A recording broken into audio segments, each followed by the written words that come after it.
Pour ne rien manquer, abonnez-vous maintenant. Les vraies voix Sud Radio, le grand débat du jour. L'INSEE vient de publier le bilan des comptes publics en 2022. La pression fiscale n'a jamais été aussi forte en France. Le taux de prélèvement obligatoire a atteint un record historique de 45,3% du PIB. Les impôts et les cotisations sociales n'ont jamais été aussi élevés en France. Ce sont plus de 1000 milliards d'euros. Ça inclut les cotisations sociales, la TVA, la CSG, l'impôt sur le revenu. La France affiche des déficits publics et un niveau de dépenses publiques parmi les plus élevés de tous les pays de la zone euro et d'Europe. C'est délicat. Et vous l'avez entendu, malgré la baisse d'impôts appliquée en 2022, le taux de prélèvement obligatoire a encore augmenté d'un point à 45,3% du PIB selon l'INSEE. Donc jamais le contribuable, ni les entreprises, ni les ménages n'auront versé autant d'argent en une seule année. On l'a entendu, 1400 milliards d'euros de taxes, d'impôts et de cotisations sociales. Philippe, je n'arrive pas à le dire sans buter, c'est pas pourquoi, ça me fait mal. Oui, vous avez bien entendu, il y a 50 ans, le taux de prélèvement obligatoire était à 35%. Et Valéry Giscard d'Estaing, qui venait d'être élu, disait qu'à 40%, on serait dans le socialisme. On n'est jamais descendu en dessous. Est-ce que vous trouvez qu'on paye trop d'impôts et surtout que les services publics rendus ne sont pas au niveau des impôts payés, où vous dites, c'est normal, on ne paye pas encore assez d'impôts pour que les services publics soient au niveau. Dans tous les cas de figure, un seul numéro, le 0826 300 300, où vous aurez la douce voix d'hôte pour vous répondre. Qu'on embrasse d'ailleurs. Qu'on embrasse. La France est élue un pays d'assistés, vous dites oui à 67%. Pour en parler, Nicolas Lecossin est avec nous, directeur de l'IREF, Institut de recherche économique et fiscale, think tank libéral. Bonsoir. Philippe Bilger, je sais que vous êtes un peu fâché avec l'économie, mais parfois elle m'aime bien.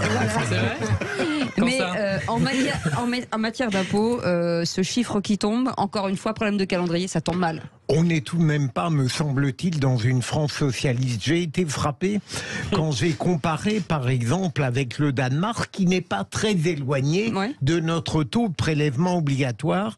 Les Danois, semble-t-il, ne se plaignent pas de ces prélèvements obligatoires et ne considèrent pas que leur peuple est fait d'assister. Et je me demande si la France n'a pas une extrême difficulté à appréhender les exigences de l'égalité sociale et de la solidarité. Mais ce qu'a dit Philippe tout à l'heure est très vrai. Il me semble que c'est en partie parce qu'on ne perçoit pas dans la qualité de nos services publics la répercussion de ces prélèvements obligatoires qui sont tout de même considérables. Il y a deux questions posées sous ce thème. D'abord, est-ce que l'impôt est justement réparti ? Est-ce que les uns et les autres, au regard de leur capacité contributive, est-ce qu'il y en a qui passent à travers les mailles ou pas? J'étais très attentif sur les dernières heures sur le scandale touchant le système bancaire français et ce que moi je le découvre pas, mais le niveau abyssal de la fraude fiscale qui est une perte à gagner. Et la deuxième question, qui peut toucher le consentement à l'impôt, c'est savoir est-ce que c'est efficace. Est-ce que, au regard de cet effort contributif, nous avons autour de nous un hôpital qui fonctionne bien, une école, les services petite enfance, les services pour nos anciens, les seniors. Et donc, il y a en effet sur cette seconde question, une dégradation du service public qui pose un problème, y compris pour certaines personnes sur le consentement à l'impôt. Tom Conan. Oui, effectivement, moi je pense qu'il y a quand même un vrai problème dans la perception des impôts en France. Il y a une grande partie des personnes, finalement, même ceux qui sont favorables potentiellement aux impôts, à plus d'impôts, qui considèrent quand même que c'est globalement relativement mal géré. C'est souvent ceux qui n'en payent pas qui sont favorables à plus d'impôts. Non, mais je veux dire, les gens considèrent quand même qu'effectivement, l'IRPP non. Considèrent quand même que globalement, l'école, l'hôpital, la justice, etc. ne fonctionnent pas de manière très optimale et que donc en effet la gestion publique de ces services n'est pas efficiente. Donc en fait c'est tout le problème, c'est-à-dire qu'on considère qu'en effet l'effort collectif est quand même important, substantiel par rapport à d'autres pays comparables de l'OCDE, d'autres pays riches, et que donc effectivement il devrait y avoir des services publics qui marchent super bien. Or effectivement c'est quand même loin d'être le cas. Ça c'est le premier point. Et le deuxième point, je pense quand même, c'est que il y a la question de la charge d'intérêt de la dette. Alors je crois que c'est à peu près 50 milliards. C'est le deuxième budget de l'État. C'est un peu plus maintenant. C'était 50 milliards à peu près, mais je crois que ça doit être un peu plus maintenant. Et donc en fait tout le souci, c'est que demain on se dit, si on réfléchit 2 minutes, on va en fait passer une grande partie du temps avec avec les impôts à les affecter au remboursement de la dette et à l'intérêt de la dette en particulier, plutôt qu'à faire des services publics plus efficaces. Et ça, c'est quand même très problématique parce que c'est de l'argent, comme on pourrait dire, foutu par la fenêtre. Nicolas Lecossin, la comparaison avec le Danemark de Philippe Bilger, est-ce qu'on consent mieux à l'impôt quand on a des services publics top niveau, comme au Danemark par exemple, où a priori les services publics sont excellents, alors qu'en France on paye autant d'impôts qu'au Danemark, mais que les services publics régaliens sont tous, vous me passerez l'expression, à la rue? Visiblement, plus on a des prélèvements obligatoires, plus les services publics se dégradent. Ça, c'est quand même extrêmement inquiétant. Le Danemark, c'est un cas particulier parce que c'est vrai qu'ils ont des prélèvements élevés, mais ils ont moins de dépenses publiques, moins de dépenses sociales. Et puis, on peut comparer avec d'autres pays, on peut comparer avec des voisins comme la Suisse. C'est 15 points de moins. 15 points de moins de prélèvements obligatoires. On peut pas dire que si on va en Suisse, on est abandonné sur le bord de la route. Moi, j'ai pas vu, je sais pas si quelqu'un l'a vu, ou devant un hôpital, ou je sais pas, où il n'y a pas de train qui marche bien. Non, c'est pas du tout. Donc, comme quoi, on peut faire mieux avec moins d'argent dépensé, avec moins d'impôts. Vous voulez réagir, Olivier d'Artigol, je crois que vous voyez deviner. Faire mieux avec moins, moi je suis d'accord pour qu'on passe l'ensemble des prélèvements au peigne fin. Et qu'on puisse voir ce qui est efficace, ce qui n'est pas efficace. Je sais, moi, je vais vous poser une question, comme élu local, je sais qu'à 140, allez, on peut aller au 140 milliards d'aides aux entreprises. Certaines sont efficaces, d'autres ne le sont pas. 0826 300 300, Diane qui est avec nous. Diane, une réaction, forcément. Oui, la réaction, c'est que oui, on est de plus en plus assisté et ça deviendra de plus en plus. Quoi qu'il en coûte, faut bien le payer, faut bien qu'on le rembourse, parce que tous les services que vous dites là, il faut bien le payer, il faut bien sortir l'argent de quelque part. Donc, à partir de là, la France, on n'est plus maître de la France. C'est l'Europe qui est maître de la France. Donc là, l'argent que les Européens, qu'on doit rembourser à l'Europe et qu'on doit redonner, il va bien falloir le sortir. Donc, systématiquement, on va payer dans tout. Dans tout, même les services, la sécu, les allocations et tout ça, et les fraudes, la carte vitale, il faudrait regarder aussi. Il n'y a pas que les comptes bancaires qui sont en train. Pourquoi ils y vont pas sur les cartes vitales? Parce qu'attention, là aussi, il y a de la fraude. Et il n'y en a pas de petites. C'est des grosses fraudes. Et qui nous en coûtent à nous, parce qu'on ne peut plus se soigner par rapport à tout ça. Oui, restez avec nous. Quand même réagir. Restez avec nous, Diane. Une réaction. Il y a certainement l'importance de la fraude fiscale et sociale, mais pour compléter la dernière intervention d'Olivier d'Artigol, ce qui me frappe, c'est que vous avez dit que on pouvait faire mieux avec moins, mais à chaque fois qu'on demande au pouvoir en place les postes de réduction, il est incapable de les proposer. Est-ce qu'au fond, c'est si facile de réduire quand on veut des services publics performants? C'est vrai qu'ils sont incapables parce qu'ils ne savent pas ce qui se passe. Même la Cour des comptes le dit. On connaît à peu près le nombre exact de fonctionnaires en France à 200 000 près. 200 000 près, ça fait quand même un sacré budget. Pour ce qui est des fraudes sociales, le dernier rapport de la Cour des comptes... C'est l'équivalent du nombre de militaires. C'est 209 000 militaires. Exactement. Pareil pour la fraude sociale, la Cour des comptes, le dernier rapport de la Cour des comptes, ils disent, on est à entre 7 et 10 milliards de fraudes, mais on ne sait pas très bien. On n'est pas sûr. C'est pas normal quand même. Donc, est-ce qu'on est à 10 milliards ou est-ce qu'on est à 40 milliards de fraude? Ça fait une différence, c'est déjà énorme. Il faut voir exactement où va l'argent, ça, on est bien d'accord. Il faut faire des contrôles. Il faut voir ceux qui en ont besoin. Il y a des personnes qui ont besoin effectivement d'aide sociale. Il faut regrouper les aides sociales en une seule aide sociale. Il y en a plein. Il y a plus d'une trentaine d'aides sociales en France. Donc du coup, on est complètement perdu. Même ceux qui les distribuent ne savent pas exactement. Je vais vous donner un exemple. Il y a plein de gens qui ont droit au RSA qui vont pas le demander parce que c'est trop compliqué. Oui, tout à fait. Par exemple, les non-recours, c'est un vrai sujet. Oui, c'est un vrai sujet. Vous permettez 0826 300 300. Rose est au standard avec nous. Bonsoir Rose. Bonsoir Rose. Oui, bonsoir. Alors je vous remercie d'avoir pris mon appel. Bonsoir à tout le monde. Alors moi je trouve qu'on paye trop d'impôts. Oui.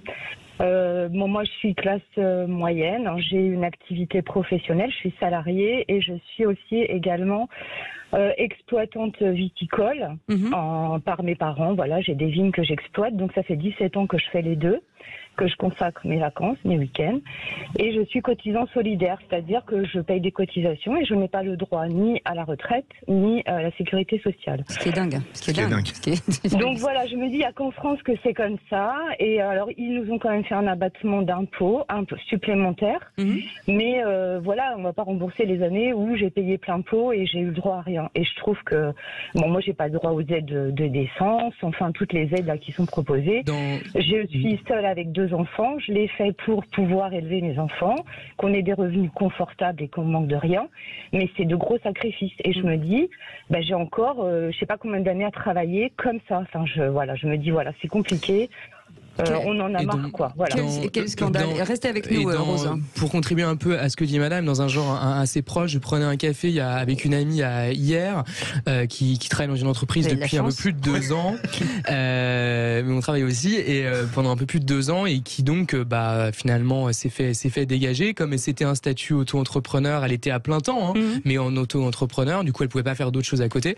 Donc évidemment, elle a aucune indemnité parce qu'il y avait des conditions de chiffre d'affaires annuel plus d'autres choses tout à fait complexes, assez typiques évidemment de notre magnifique système français où évidemment on pense pouvoir avoir droit à quelque chose et en fait non, parce qu'elle n'avait pas déclaré. On est toujours entre deux. Il manquait 500 € de chiffre d'affaires. Voilà, en fait, elle était trop pauvre. Donc évidemment, quand elle était trop pauvre, elle a été sanctionnée. Donc du coup, elle n'aura rien. Voilà, c'est ça. En fait, c'est quand même terrible parce qu'une personne comme ça se retrouve du jour au lendemain au RSA alors qu'elle travaillait à plein temps. L'ubérisation de notre société et de pans entiers d'activités au-delà des Uber que nous connaissons est un vrai sujet, notamment concernant des travailleurs pauvres qui ne se retrouvent sans aucune aide et dont le revenu dont le montant des revenus ne leur permet pas d'avoir une vie digne. C'est un vrai sujet. Et moi, j'ai beaucoup de copains qui sont dans cette ubérisation sur des activités et je peux vous assurer que c'est pas un modèle que je souhaite développer. Les amis, ça fait énormément réagir. Sébastien, qui nous appelle de Bordeaux. Sébastien, bonsoir. Bonsoir, Sébastien. Oui, bonsoir. Je suis vraiment content d'être avec vous. Nous aussi, on est très contents. Nous aussi. Alors, donc moi je vais essayer de faire bref parce que malheureusement j'ai pas entendu tous les débats parce que j'étais au téléphone avec Aude. Avec Aude. Et donc en gros moi je viens de Belgique, donc je vous ai déjà appelé plusieurs fois sur différents sujets. Je suis plaquiste à Bordeaux et ça fait 3 ans que je suis en France. J'ai connu la France en 2007.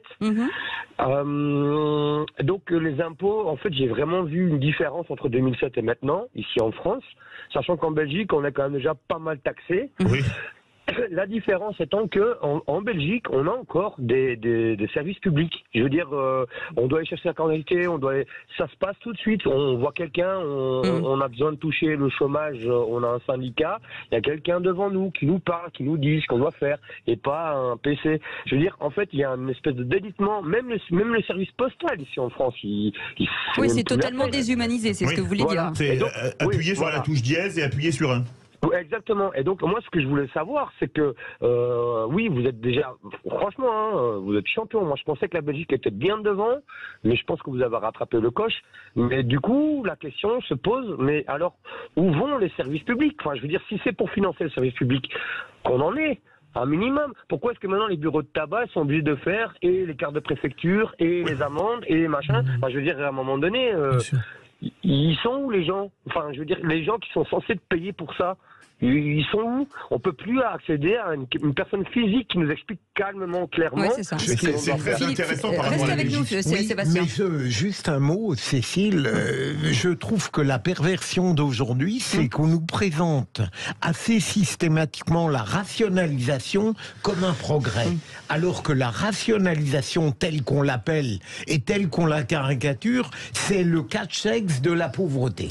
Nicolas Lecossin, il y a une chose qui m'amuse, on qualifie Macron d'ultra-libéral, et pourtant, jamais les impôts ont été aussi élevés en France. Est-ce que c'est pas un peu amusant quand même? C'est très amusant, ça fait long. Plusieurs fois on l'a qualifié de ultra-libéral, de néolibéral, et on est quand même champion du monde, dépenses publiques, dépenses sociales, 32-33% du PIB. On est champion, pas seulement au foot, on est champion du monde. On est vice-champion du monde. Voilà, merci. Mais c'est vrai qu'on a plus on a donné de l'argent à ces services publics, moins on a eu des services en fait.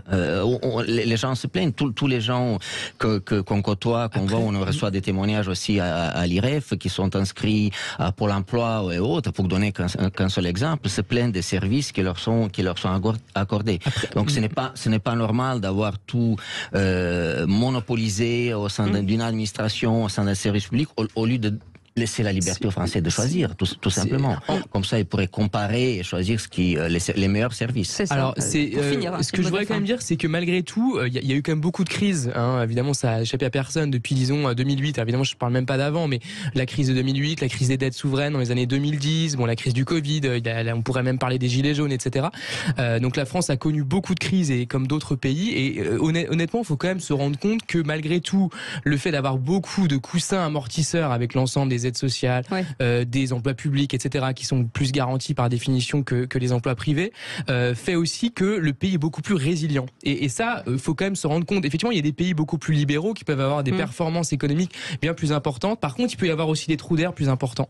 Et quand vous regardez malgré tout les pays les plus résilients sur les longues périodes, c'est quand même des pays où les prélèvements obligatoires sont quand même assez élevés. Pas forcément aussi élevés qu'en France, mais même par exemple l'Allemagne est un pays où il y a des prélèvements quand même assez élevés. L'Angleterre aussi relativement. Merci beaucoup en tout cas, merci beaucoup d'avoir été avec nous, à nos auditeurs aussi, Nicolas Lecossin, directeur de l'IREF, Institut de recherche économique et fiscale, et ce think tank libéral. Merci Rose, merci Sébastien, merci Diane. Vous continuez à nous appeler 0826 300 300. Diane, vous restez avec nous dans un instant. Je gagne ou je perds contre l'un d'entre vous. La crise du Kikadi. La crise du Kikadi, où je me suis fait humilier la dernière fois. Voilà, et ça peut recommencer, à tout de suite.